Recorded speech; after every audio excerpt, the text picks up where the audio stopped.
My son in law mocked me until my son walked in and said one sentence that silenced him. He'd spent the whole dinner calling me a freeloader, telling the guests I'd contributed nothing to this family. He smirked as I sat quietly. Then the door opened. My son looked at him and spoke, and every glass in that room stopped moving. Hello, everyone. Today's story was inspired by a viewer submission and adapted into a full story just for you. If you'd like to share your own story, the submission link is in the description below. Don't forget to like and subscribe. Now, let's get into it. Let me take you back 8 months to the night of my daughter's housewarming dinner. That was the night I learned exactly what my son in law thought of me. My name doesn't matter much for this story. What matters is that I was 62 years old, recently widowed, and I had just moved into a small apartment 15 minutes from my daughter Claire and her husband Marcus. My husband had passed 2 years before. After he was gone, the house we'd shared felt too big and too quiet, so I sold it and moved closer to the only child who lived nearby. That was the plan anyway. Be close, be helpful, stay out of the way. I want to be clear about something before I go further. When Claire and Marcus bought their house, I gave them the money for the down payment, $60,000. I didn't make a show of it. I didn't ask for my name on anything. I wired the money, told Claire it was a gift, and asked her not to make a fuss. I did it because I wanted my daughter to have a home and because that's what my husband would have wanted. He always said money was for taking care of the people you love, not for keeping score. Marcus never knew about that money. Claire told me she'd handle telling him, and I assumed she had. I was wrong about a lot of things back then. The housewarming dinner was supposed to be a celebration. Claire had spent all week preparing. She'd set the long table in the new dining room, put out the good plates, invited Marcus's parents, and a few of his coworkers. I arrived early to help in the kitchen, wearing the navy dress I saved for special occasions and carrying a roasted chicken I'd made from scratch. Marcus met me at the door. He looked at the dish in my hands and smiled in that way he had, the smile that never reached his eyes. You didn't have to bring anything, he said. We catered, but I'm sure someone will eat it. I told myself he was just stressed. New house, lots of guests. I went into the kitchen and set the chicken down next to the catered trays. And I tried not to notice that no one touched it all night. Dinner started fine, the guests were pleasant. Marcus's mother asked me polite questions about my apartment, and I answered them politely. Then the wine started flowing, and Marcus started talking. He was the kind of man who got louder the more attention he had. He talked about his job, his promotion track, the house. He told everyone how hard he'd worked to give Claire all of this, gesturing around the dining room like he built it with his own hands. And every time he said it, something in my chest tightened because I knew exactly whose money had opened that door. I said nothing. I'd promised Claire I wouldn't make a fuss. It was somewhere around the second bottle of wine that Marcus turned his attention to me. You know, he said to the table, loud enough that the side conversation stopped. I think it's great that Claire takes care of her mother.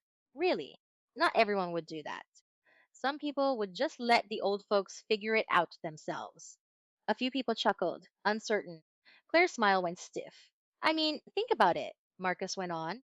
She moves to town, no job, no real savings as far as I can tell, and we're the ones who make sure she's okay. Holidays, dinners, the works. Some might call that generous. He raised his glass toward me. To generosity. I felt my face go hot. I looked at Claire, waiting for her to say something, anything. She looked down at her plate. Marcus, his own mother said quietly, that's enough. What? He laughed. I'm complimenting Claire. It's not easy carrying a freeloader. He said the word like a joke, but he was watching me when he said it, checking to see if it landed. It landed. The table went quiet in the way a room does when everyone has decided not to look at the person being hurt. I sat there in my navy dress in front of strangers while a man I'd given $60,000 called me a freeloader at his housewarming. The roasted chicken I'd made sat cold and untouched at the end of the table. I could have said something. I could have told all of them the truth right then. But I looked at Claire's face, pale and trapped, and I understood that fighting him here in front of his parents and his coworkers would only make her life harder when the guests went home. So I did the hardest thing I have ever done at a dinner table. I smiled, I set down my fork, and I said, "Thank you for having me, Claire. The house is beautiful." Then I stood, gathered my purse, and walked out to my car. I sat in the driver's seat in the dark for a long time before I trusted myself to drive. I wasn't crying. I want to be honest about that. I was past crying. What I felt was something colder and clearer, settling into place like a key turning in a lock. I drove home. I made myself a cup of tea. And before I went to bed, I did one thing. I picked up my phone and I called my son, the son nobody at that table knew anything about. The son who lived 11 time zones away and who, the last time I checked, signed the paychecks for the company where Marcus was so desperate to get promoted. He answered on the second ring. "Mom," David said, "it's late there. What's wrong?" I told him I needed to talk. And for the first time in 2 years, I let someone hear how I really felt. That was 8 months ago. Everything that happened after started with that phone call. To understand why that phone call mattered so much, I need to tell you about my son and about the things that table full of people didn't know. David is my oldest. He's 4 years older than Claire. When the children were young, we weren't wealthy. My husband Robert was an engineer, and I worked part time at a bookkeeping office. We had enough, but not extra. What we did have was a son who was relentless about one thing. He wanted to build something of his own. David started his first company at 23 out of a rented room. It failed. He started another at 26. That one didn't fail. By the time he was 35, he was running a logistics and software firm with offices in 3 countries, and he had moved overseas to manage the largest of them. He's quiet about his success. He doesn't post about it, doesn't brag, and most people who meet him have no idea what he's worth. He gets that from his father. Here is the part that matters. About 4 years ago, David's company acquired a mid sized firm here in the States. It was a regional operation, nothing glamorous, but it fit into what David was building. He folded it into the larger company and let it keep running mostly as it had been. He didn't manage it day to day. He had people for that, but he owned it. Every desk, every contract, every paycheck, Marcus worked at that company. I didn't know this when Claire first brought Marcus home. Neither did she, not really. Marcus talked about his job constantly, but he talked about it the way people do when they want to sound important, all titles and projects and the names of executives he was trying to impress. He never mentioned the parent company by name, and even if he had, I'm not sure I'd have made the connection right away. David's firm operates under a different name than the one on Marcus's paychecks. That's how these things work. The big company owns the small one, but the small one keeps its sign on the door. It was only after Claire and Marcus got engaged that I put it together. David mentioned the acquisition on a call one night, named the subsidiary, and I felt something click. I asked Claire where Marcus worked. She told me. It was the same company. I remember sitting with that information for a long time, deciding what to do with it. In the end, I did nothing. I didn't tell Claire. I certainly didn't tell Marcus. It felt wrong to use it, like it would taint everything. If Marcus was going to be my daughter's husband, I wanted him to earn his place on his own. I wanted to believe he was a good man who happened to work for my son's company and that the two facts had nothing to do with each other. I asked David to keep it quiet too. He thought I was being overly cautious, but he respected it. "If that's what you want, Mom," he said, "but you know I'd help him along if you ask. He's family now." I told him not to. I told him Marcus needed to stand on his own feet. David let it go.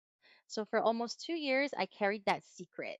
I watched Marcus chase promotions at a company my own son owned, and I said nothing. I watched him brag about impressing the people upstairs, not knowing that the person at the very top shared my last name. I told myself it didn't matter. I told myself he'd grow into the family eventually. I should have paid more attention to the warning signs. There were plenty. Early on, Marcus was charming with me, almost too charming. He complimented my cooking, asked about Robert, made a show of pulling out my chair. But the warmth had a switch. The moment he felt he didn't need to perform, the switch flipped off. I noticed how he talked to waiters when he thought no one was judging him.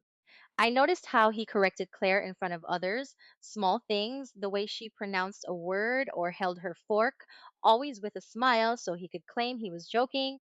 I noticed that Claire laughed less than she used to. I told myself these were small things. New marriages are hard. People are nervous. I made excuses for him the way mothers make excuses, because the alternative was admitting my daughter had married someone who didn't respect her, and I wasn't ready to face that. Robert would have seen it sooner. My husband had a way of reading people that I never quite matched. Before he died, when Claire first started dating Marcus, Robert said something to me that I didn't understand at the time. We were doing dishes, and he said, "Watch how he treats people who can't do anything for him. That's who he really is." I thought he was just being a protective father. I nodded and forgot about it. I remembered it the night of the housewarming. Standing in that dining room while Marcus called me a freeloader, I finally understood what Robert had been trying to tell me. Marcus treated me like nothing because he believed I was nothing. A widow with no job, no money, no power. Someone who couldn't do anything for him or to him. And that, more than the insult itself, told me exactly who he was. What Marcus didn't know was that he had it backwards. I wasn't powerless. I had simply chosen not to use what I had, out of love and out of principle. That night, sitting in my kitchen with a cup of tea going cold, I decided I was done protecting him from the truth. Not out of revenge, not yet. I just wanted my daughter to see clearly. And I wanted Marcus to learn the lesson my husband had tried to teach me. You find out who a man really is by watching how he treats the people he thinks are beneath him. So I called David and I told him everything. Hey everyone, if you're enjoying this story so far, please take a second to like and subscribe. It really helps the channel out. Now, let's get back to it. That first phone call with David lasted almost 2 hours. I told him everything: the freeloader comment, the cold chicken, the way the whole table had gone silent and no one had defended me.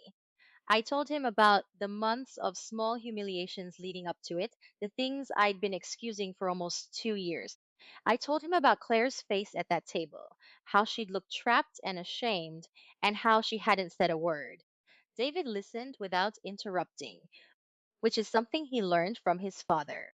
When I finished, he was quiet for a moment. Then he asked me one question: "Mom, do you want me to fix this or do you want me to wait?" I knew what he meant.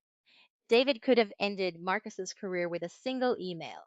He could have called the regional manager the next morning and had Marcus walking out with a box of his things by lunch. That was the kind of power my son had, the kind nobody at that dinner table would have believed. But I told him no. Not like that. If you fire him tomorrow, I said, Claire will never know why. Marcus will tell her it was bad luck, office politics, anything but the truth. And he'll still be living in that house, treating my daughter the way he treats me. Firing him doesn't fix Claire's marriage, it just hides the problem. David understood. So, what do you want? I want Claire to see him clearly, I said. I want him to show everyone exactly who he is with his own mouth in front of the people he's trying to impress. And then I want the truth to come out. All of it. The money I gave them, who you are, everything. That's going to take patience, David said. I have plenty of that, I told him. We made a plan that night, but it wasn't a complicated one. There was no scheme, no trap. David's part was simple.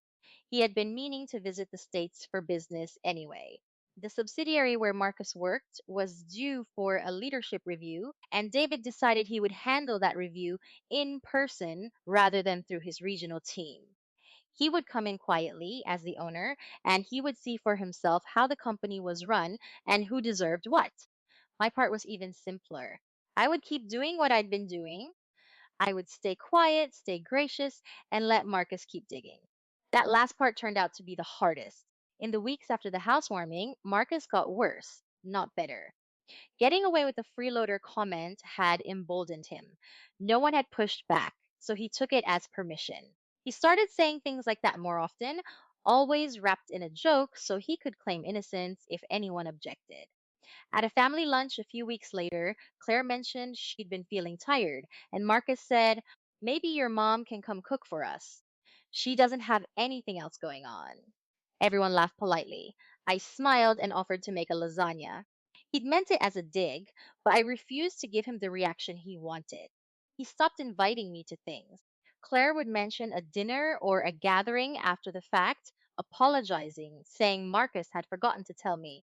I knew he hadn't forgotten. He was cutting me out one event at a time, testing how far he could push before anyone said anything. Nobody did. The hardest part was watching what it did to Claire. The daughter I raised had been confident and quick to laugh. The woman I saw now was careful. She checked Marcus's face before she spoke. She apologized for things that weren't her fault. When I tried to talk to her alone, she'd find a reason to cut the conversation short, like she was afraid of what she might admit if she let herself keep talking. I didn't push her. I had learned that pushing only made her retreat further into defending him.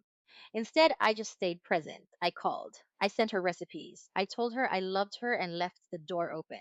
I wanted her to know that whatever happened, she had somewhere to land. While all this was happening, I started paying closer attention to Marcus's work, the parts he bragged about. He talked constantly about a promotion he was chasing. There was an open director position at his company, and Marcus had decided it was his. He talked about it at every dinner, about how he was the obvious choice, how the executives loved him, how it was practically a done deal. He'd already started spending the raise in his head, talking about a bigger house, a new car, a vacation. What struck me was how he talked about the people above him. He had no respect for any of them. He called his manager an idiot behind his back. He mocked the executives he was supposedly trying to impress, did impressions of them, repeated things they'd said in meetings to get laughs. He thought he was smarter than all of them. He thought he was playing them. He had no idea that the man who actually owned the company, the man whose name was on the deed to everything Marcus wanted, was about to fly in and sit across a conference table from him. I knew, though. I knew it was coming. And every time Marcus bragged about that promotion, every time he mocked the bosses he thought he was fooling, I just nodded and let him talk. I'd learned by then that the most powerful thing I could do was stay quiet and let him keep telling everyone exactly who he was. David's trip was set for 8 weeks out. The leadership review would happen first, behind closed doors at the office. Then, a few days later, there would be a family dinner. David wanted to meet his sister's husband properly, he said. A nice dinner. The whole family together. Marcus, of course, knew nothing about any brother who lived overseas. As far as he was concerned, I was a widow with no money and no one. He was about to find out how wrong he was. Would you like me to continue with part four? The 8 weeks before David's trip were the longest of my life. I kept my routine. I went to my bookkeeping job 2 mornings a week, which I'd kept partly because I liked it and partly because it gave my days shape. I tended my small balcony garden. I called Claire and I waited. During those weeks, I learned more about Marcus's situation than I'd intended to. Not because I went looking, but because Marcus could not stop talking about himself. And Claire, when she did open up to me, told me things she probably shouldn't have. The director position Marcus wanted was real, and the competition was real too. There was another candidate, a woman named Priya, who'd been at the company longer and, by every account I heard, was better at the job. Marcus despised her. He talked about her constantly, always cutting her down. He said she only got attention because the company wanted to look good promoting a woman. He said she was all talk. He was convinced he deserved the role and that anyone who thought otherwise was a fool or had an agenda. What worried me was how Marcus planned to win. He wasn't focused on doing good work. He was focused on politics, on being seen, on taking credit. Claire mentioned once, almost in passing, that Marcus had taken credit for a project that one of his junior colleagues had actually done most of the work on. She said it like it bothered her, then quickly added that that's just how the corporate world works. She was defending him out of habit. But I could tell it sat wrong with her. That detail stayed with me because the project Marcus had taken credit for was exactly the kind of thing David's leadership review would examine. David didn't just look at numbers. He looked at how people led, how they treated their teams, whether they built others up or stepped on them. He'd told me once that he'd learned more about a manager from talking to that manager's junior staff than from any report. It was one of the things that made his company different. Marcus had no idea any of that was coming. He thought the review was a formality. He thought he'd charm whoever showed up, the way he charmed everyone he wanted something from, and walk out with the promotion. He didn't know the person showing up couldn't be charmed by him because that person already knew exactly the kind of man he was. I'd made sure of it. I want to be clear about something because I've thought about it a lot since. I never lied to David about Marcus. I never exaggerated or made things up to turn my son against him. I didn't have to.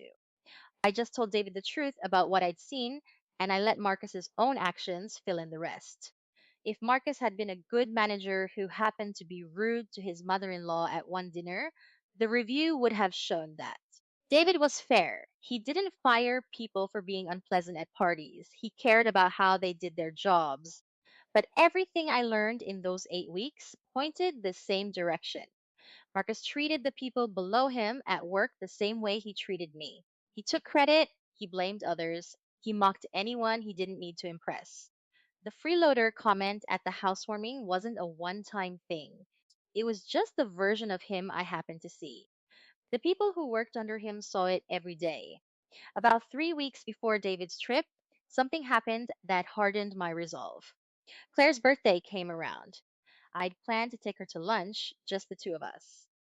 I'd booked a table at a restaurant she liked, bought her a gift, a bracelet she'd admired months earlier. I was looking forward to it more than I'd looked forward to anything in a while. The morning of, Claire called to cancel.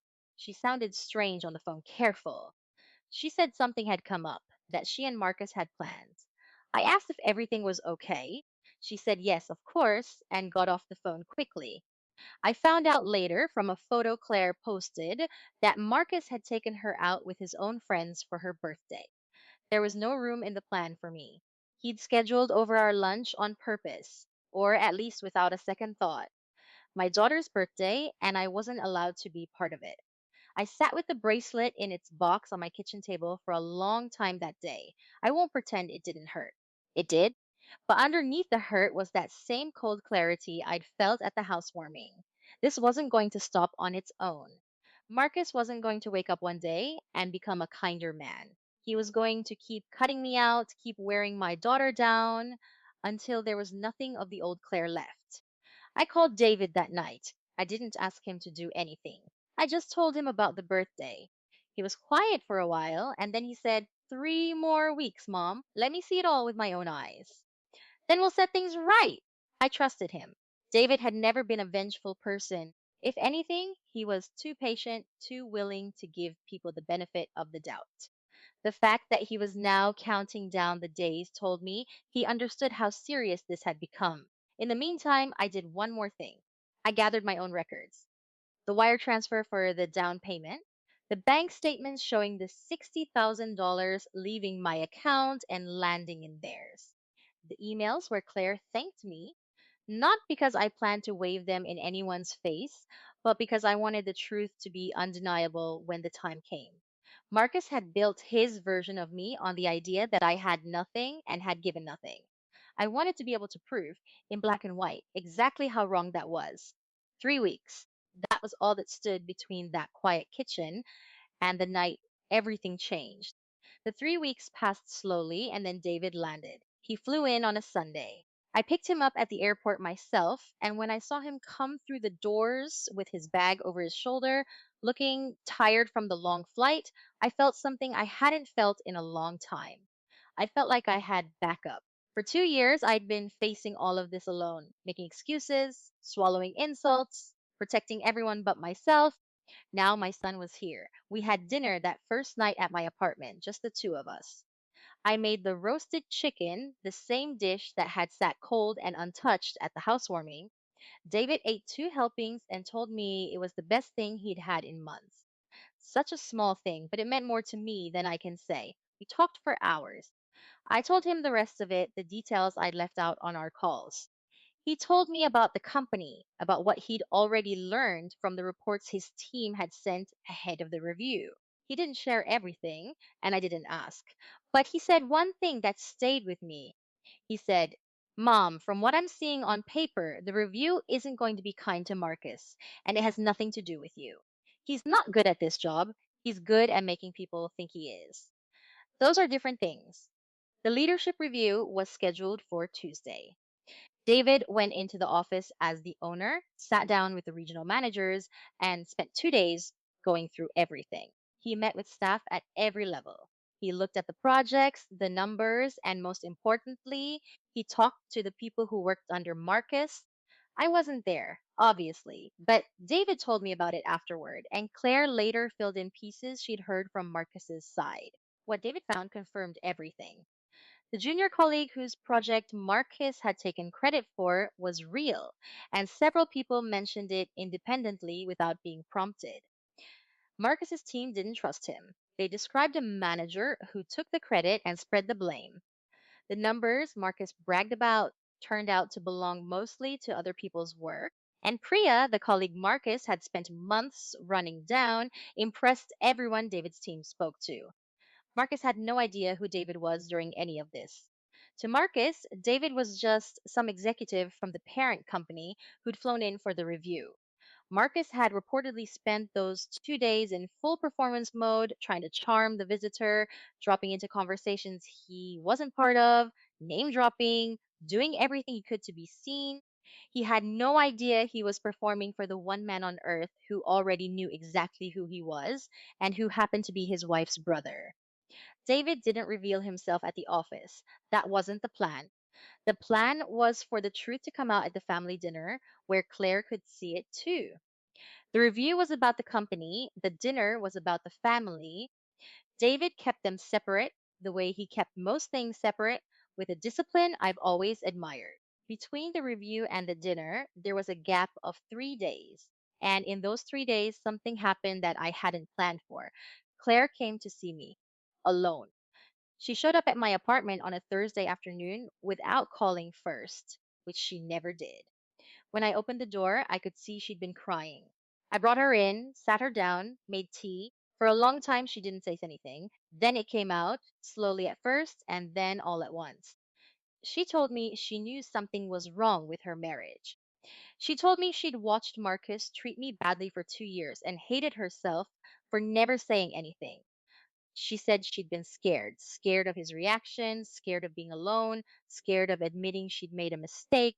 She said the birthday, when he'd scheduled over our lunch, had been the moment she started to really see it. She'd wanted to spend her birthday with her mother, and she'd let him take that from her, and she'd hated herself for it ever since. I don't know who I am anymore, Mom, she said. I used to know. I don't anymore. I held my daughter while she cried, and I'll be honest, part of me wanted to tell her everything right then. About David being here, about the review, about the $60,000, about what was coming at the dinner, but I didn't. Not because I wanted to keep secrets from her, but because I knew that if I told her, she'd carry it into that dinner, and Marcus would see it on her face. He read her too well. The whole point was for the truth to land on its own, fully, with witnesses, so that Marcus couldn't twist it afterward and Claire couldn't talk herself out of what she'd seen. So instead, I just told her the truth that mattered most. I told her that she was not trapped, that whatever she decided, she would always have me, and she would always have a home with me. I told her that the woman she used to be wasn't gone, just buried under 2 years of being told she was less than she was. And I told her that things had a way of working themselves out more than she knew. She didn't understand that last part. She thought I was just being a comforting mother. But she left my apartment lighter than she'd arrived, and that was enough for the moment. After she was gone, I called David and told him about the visit. He was quiet, then he said, "Good, she's already starting to see it. That makes Saturday easier." Saturday was the dinner. Marcus had agreed to it readily, Claire told me, because the executive from the parent company had personally invited the family to dinner, and Marcus thought it was his chance to lock down the promotion. He had no idea the executive and my son were the same man. 2 more days. That was all that was left. The 2 days before the dinner, David and I went over the plan one last time, although calling it a plan makes it sound more elaborate than it was. Really, we were just deciding how the truth would come out and in what order. We agreed on a few things. First, David would not reveal who he was right away. He would arrive as the executive Marcus was expecting, let Marcus perform for a while, and let everyone at the table see Marcus as he really was when he thought there was something to gain. Second, when the truth came out, David would lead with the family connection, not the business one. He wanted Marcus to understand in front of everyone that the man he'd been groveling to all week was his wife's brother and the son of the woman he'd called a freeloader. The business part, the ownership, would come after. Third, and this was important to me, we agreed there would be no shouting, no scene for the sake of a scene. David and I are not loud people, and I didn't want this to turn into a screaming match that Marcus could later describe as everyone ganging up on him. The truth said plainly would be enough. It always is. The dinner was set for Marcus and Claire's house. That detail mattered to me more than I expected. The same dining room where Marcus had called me a freeloader 8 months earlier would be the room where the truth came out. The same long table. I didn't say that to David, but I think he understood. Claire was the one who organized it at Marcus's insistence. He wanted everything perfect for the visiting executive. Claire told me he'd had the house professionally cleaned, bought expensive wine, planned an elaborate menu. He'd even bought a new suit. He was treating it like the most important dinner of his career, which, in a way, it turned out to be. I want to talk about Marcus's behavior in those last 2 days because it tells you everything about him. He called Claire's mother, meaning me, for the first time in months, not to apologize. He called to ask me to be on my best behavior at the dinner because there would be an important guest. He actually said that to me. He told me not to embarrass the family in front of this executive. He suggested I dress appropriately and let the adults talk business. I sat there holding the phone and I almost laughed. This man was warning me to behave in front of my own son. He was coaching me on how to act around the very person who'd come halfway around the world, partly because of how Marcus had treated me. Of course, Marcus, I told him, I'll be on my best behavior. I wouldn't want to embarrass anyone. I meant every word, just not the way he thought I did. The day before the dinner, David and I had one more conversation, and it was a serious one. I asked him to be honest with me about what would happen to Marcus's job. I didn't want to pretend the two things were separate when they weren't. David was the owner, Marcus worked for him. Whatever happened at that dinner would have consequences at the office. David told me the truth. He said that based on the review, Marcus was not going to get the director position regardless of anything that happened at dinner. The job was going to Priya, who had earned it. That decision was already made on the merits before the family even sat down. He said Marcus's future at the company was uncertain in general, again based on the review, not on anything personal. I'm not going to fire him out of anger, Mom, David said. That's not who I am, and it's not what you asked me for. But I'm also not going to protect him. He's going to be judged the way anyone in his position would be judged. The difference is that now he'll know I'm watching, and he'll know that the family he disrespected is the family that signs his checks. What he does with that is up to him. I respected that answer. It was fair. David wasn't using his power to crush Marcus. He was just refusing to use it to shield him, which Marcus had been counting on without even knowing the shield existed. That night before the dinner, I laid out my clothes. I chose the navy dress, the same one I'd worn to the housewarming the night Marcus humiliated me. I don't know how to explain why that felt important, except that it did. I wanted to walk into that room as the same woman he dismissed in the same dress and let him watch his entire picture of me fall apart. I didn't sleep much. I lay awake thinking about Robert, my late husband. I thought about what he'd said all those years ago about watching how a man treats people who can't do anything for him. I thought about how right he'd been and how long it had taken me to understand it. I thought about how much I wish he could be at that table. And then I realized that in a way he would be, because everything that was about to happen came from the lesson he'd tried to teach me. I also thought about Claire. This was going to be hard on her. Finding out the truth about your husband in front of a room full of people is not a gentle thing. I worried about that.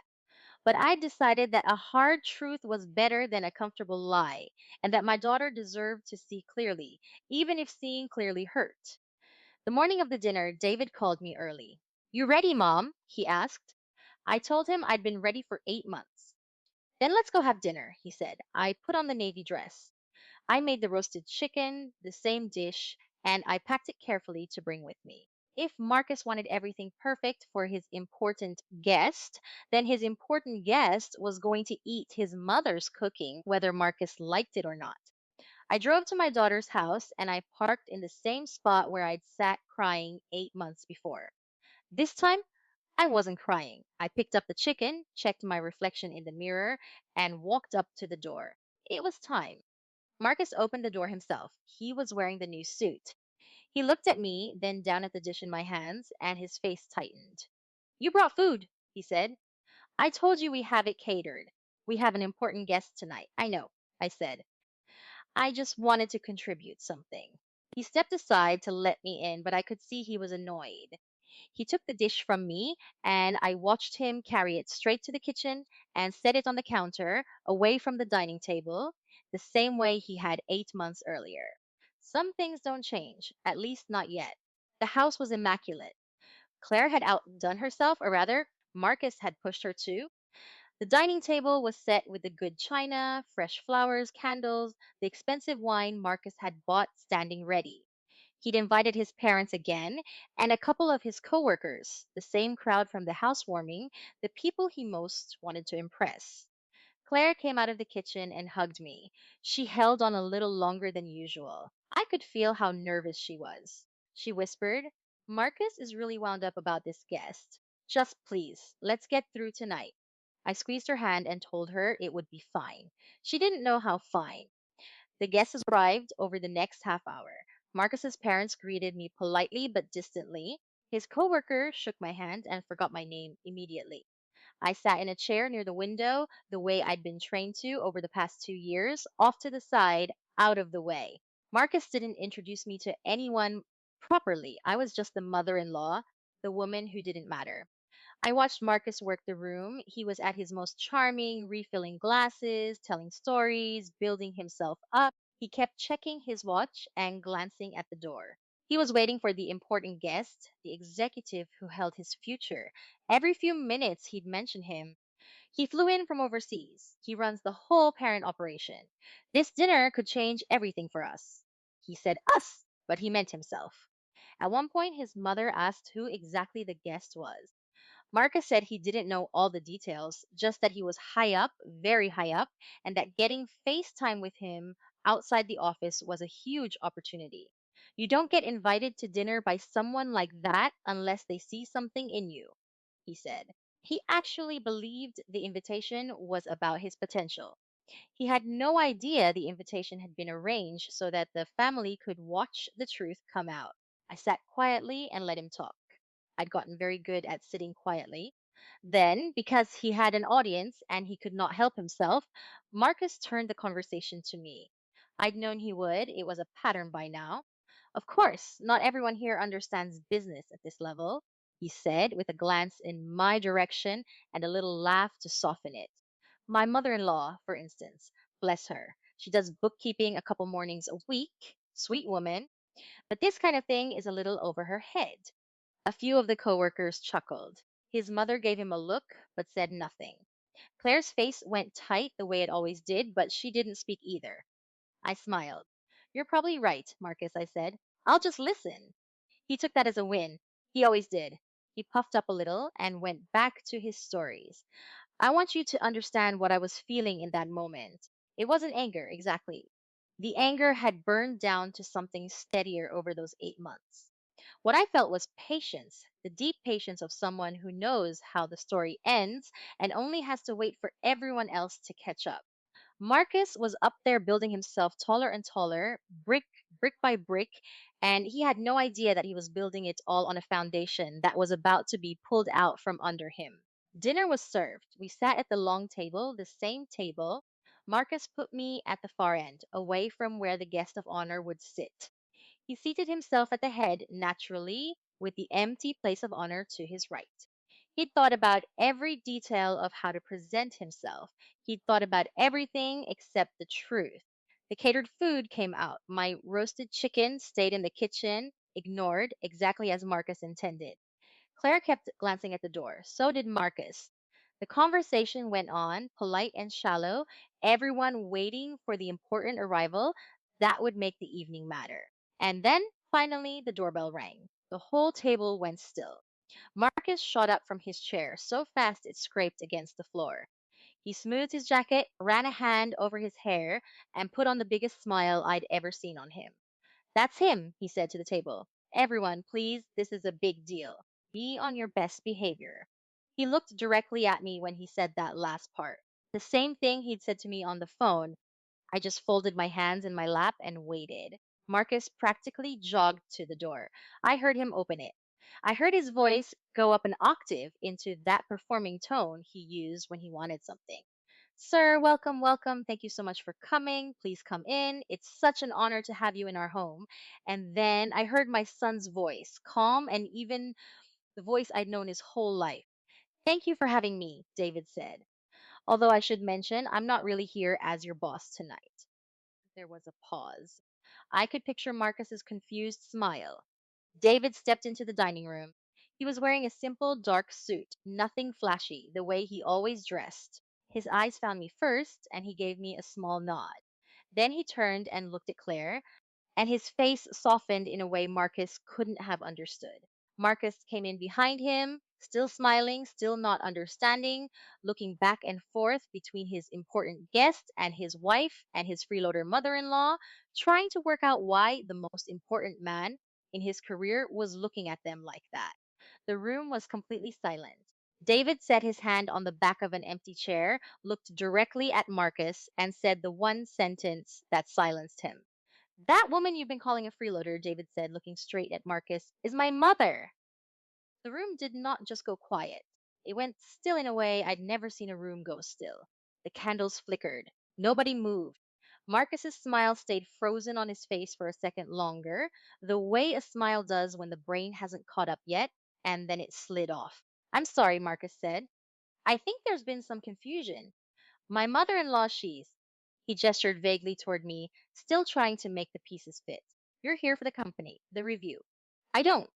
There's no confusion, David said. He pulled out the empty chair, the place of honor Marcus had set for him, the one right next to the head of the table where Marcus had been sitting. But David didn't sit there. He walked the length of the table, past all the guests, and he stopped beside me. He put his hand on my shoulder. This is my mother, he said again to the whole table now. My name is David. I'm Claire's older brother. I watched the understanding move across the room in pieces. Marcus's parents looked at each other. The coworkers stared. And Claire, my Claire, put her hand over her mouth and looked at me with an expression I'll never forget.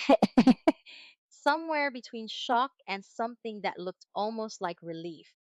Marcus was still standing near the doorway, and I could see his mind racing, trying to catch up.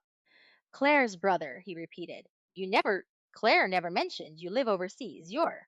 He stopped. And then I watched the second piece land, the bigger one, the parent company. You said you run the parent operation. I don't run it, David said. I own it. That was the moment Marcus's face truly changed. The color went out of it. He reached for the back of a chair to steady himself. For the last week, David went on, his voice still calm, never rising, you've been performing for me at the office, trying to charm me, name dropping, inserting yourself into conversations. You wanted me to see your potential. I saw a great deal. He let that sit. I also spent 2 years hearing about how you treat my mother and my sister. So I came to see for myself whether the man at the office and the man at home were the same person. They are. Marcus's coworkers were staring at their plates now. His mother had gone pale. His father was looking at his son with an expression I can only describe as ashamed. Wait, Marcus said, and now there was an edge of panic in his voice, the smooth performer cracking.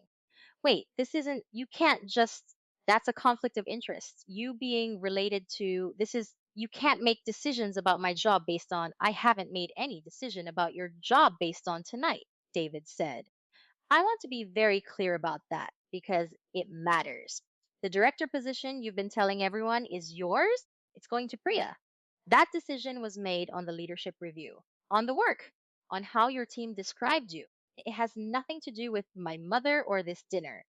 You didn't lose that job because you insulted my family. You lost it because you weren't the best person for it, and you spent more energy taking credit and tearing down Priya than doing the work. I watched Marcus absorb that. The promotion he'd been spending in his head for months, gone, not as punishment, just as fact. As for the rest, David continued, I'm not going to fire you tonight. That's not why I'm here, and frankly, that's not the kind of company I run. But I think you should understand your situation clearly. The man whose checks you cash is the brother of the wife you belittle and the son of the woman you call a freeloader at your own table. I've heard how you talk about the people above you when you think they can't hear. I've heard how you talk about the people below you. And now you know I've heard all of it. Then David did something I hadn't expected. He turned to me and his voice changed. The cool, even tone he'd used with Marcus softened completely. Mom, he said, tell them. Tell them what you did for this house. You've stayed quiet long enough. So I did. I stood up in my navy dress and I looked around that table at the people who had watched Marcus humiliate me 8 months ago in this very room and said nothing. When Claire and Marcus bought this house, I said they couldn't cover the down payment, so I gave it to them. $60,000 from the money my husband and I saved over 40 years. I wired it to them and I asked Claire not to make a fuss because I didn't want credit. I wanted my daughter to have a home. I looked at Marcus. You've stood in this house and told everyone you built all of this yourself. You called me a freeloader at the table I helped pay for. I have the bank records. I brought them in case anyone needs to see them, but I don't think anyone does. Marcus opened his mouth, but nothing came out. Claire was crying now, openly. Mom, she said, I'm so sorry. I should have said something. All those times I should have. It's all right, I told her. You're saying it now. The silence that followed was different from the silence at the housewarming. That night, the silence had been everyone deciding not to look at me while I was hurt. This silence was everyone looking at Marcus while he understood finally exactly what he'd done and exactly who he'd done it to. Marcus's father stood up slowly. He looked at his son, then at me. I owe you an apology, he said quietly. We all watched that first dinner. We said nothing. That was wrong. Marcus was still standing by the doorway, alone in his new suit in the silent house he told everyone he built. He looked smaller than I'd ever seen him. And for the first time in 8 months, I felt the weight I'd been carrying finally lift. The dinner did not continue. There was no way it could. Marcus's coworkers were the first to leave. They made quiet excuses, gathered their coats, and slipped out, unable to look anyone in the eye. I understood. They'd come to a dinner expecting to watch their colleague impress the boss, and instead they'd watched him exposed in front of his own family. There was nothing for them to do but go. Marcus's parents stayed a little longer. His father came over to me and shook my hand properly, the way he should have 8 months ago. His mother hugged Claire and whispered something to her I couldn't hear, but Claire nodded. Then they left too, and Marcus didn't walk them to the door. He just stood there. That left David, Claire, Marcus, and me in the dining room, surrounded by the cold catered food and the expensive wine nobody had touched. Marcus finally found his voice. He turned to David first, because even now, even after everything, his instinct was to manage the man who controlled his career. Listen, he said, Sir, David, I think we got off on the wrong foot. If I'd known who you were, I never would have. That's the problem, David said, cutting him off, still calm. You're telling me that if you'd known I was important, you'd have behaved differently. You're not sorry for how you treated my mother.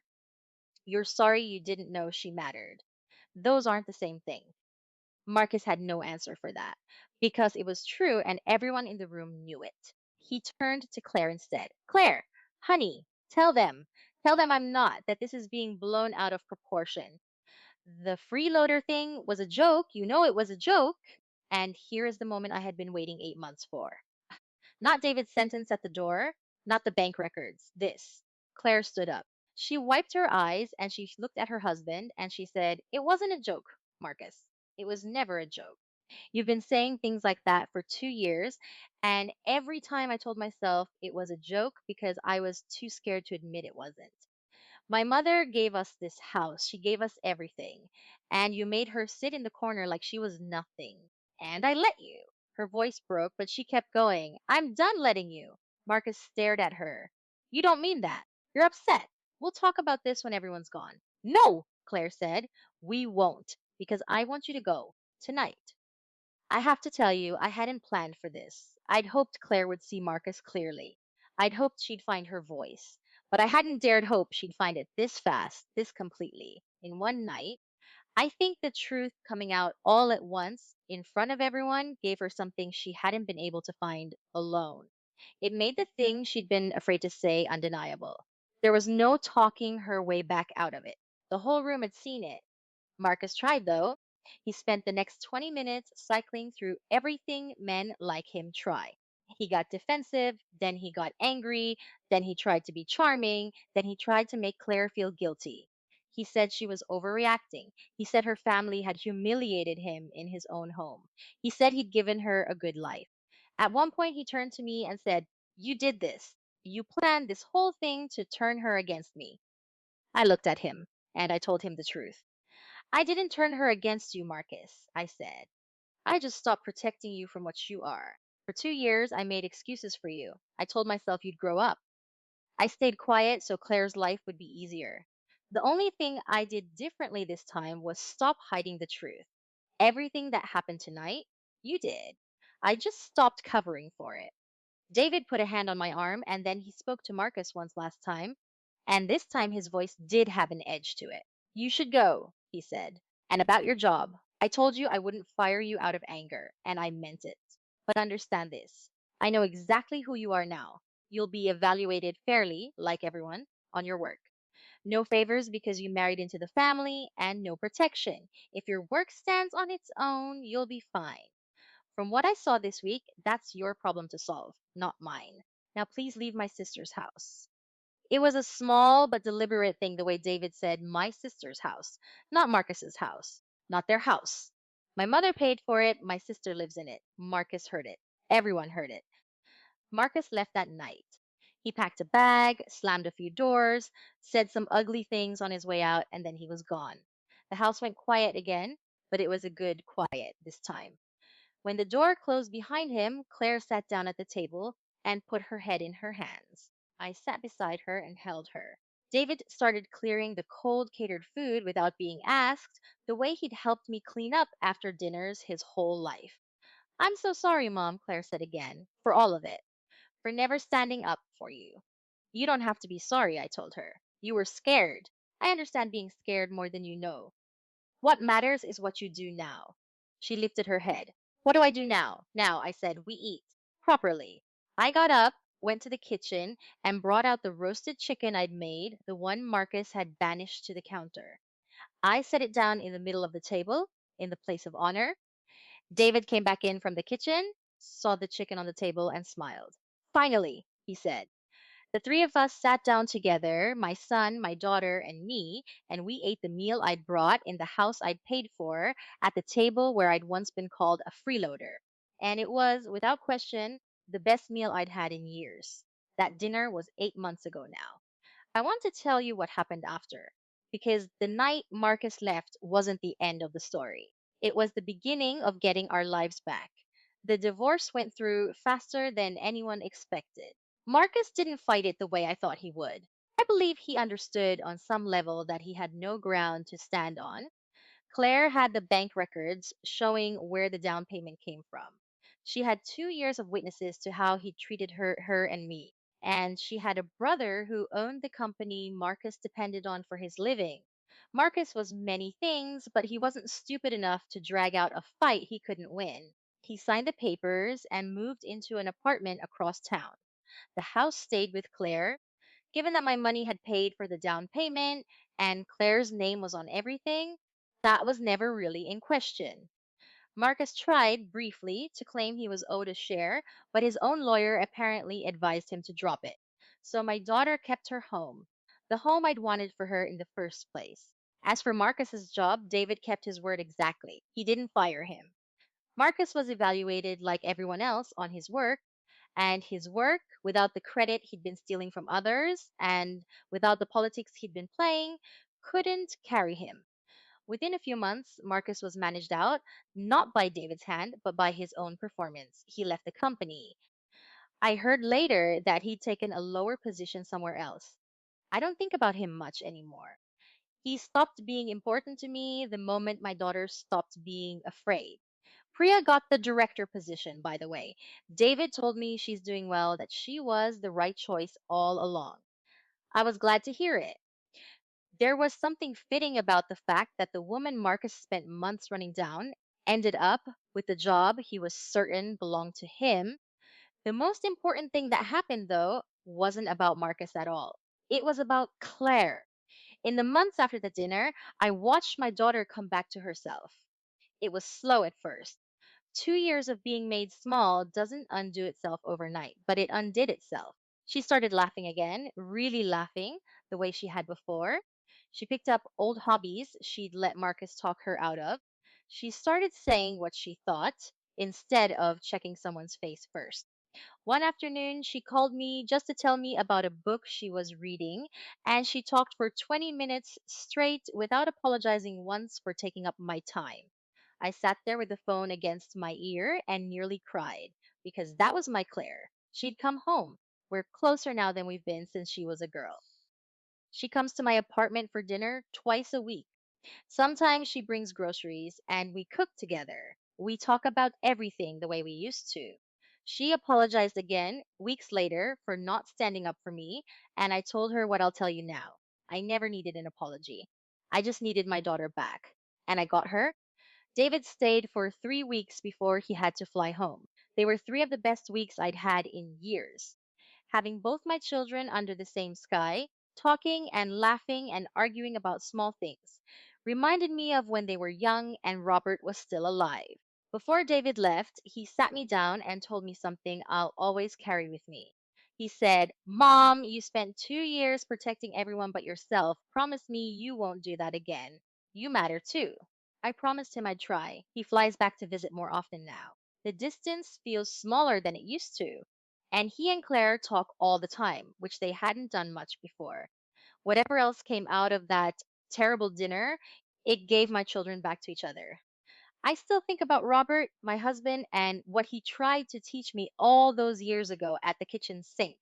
Watch how a man treats people who can't do anything for him. That's who he really is. It took me far too long to understand it. I spent 2 years watching Marcus mistreat me and making excuses because I didn't want to believe my daughter had married a man with no kindness in him. But Robert was right. Marcus showed me exactly who he was. The moment he decided I was someone who couldn't do anything for him or to him. The mistake he made was assuming that was true. People look at a quiet older woman in a worn navy dress and they think they know everything about her. They think quiet means weak. They think no job and no fuss means no power. Marcus made that assumption and he made it loudly at his own dinner table in front of everyone. He never once considered that the woman he was mocking might have raised a son who built an empire, or that she might have given him the very house he was bragging about, or that she might simply be waiting patiently for him to finish showing everyone who he was. I never raised my voice, I never schemed or lied. I just stopped protecting a man who didn't deserve protecting, and I let the truth do what the truth does. That was my revenge, if you want to call it that. It didn't look like revenge. It looked like a quiet woman sitting at the end of a table waiting. But it was enough.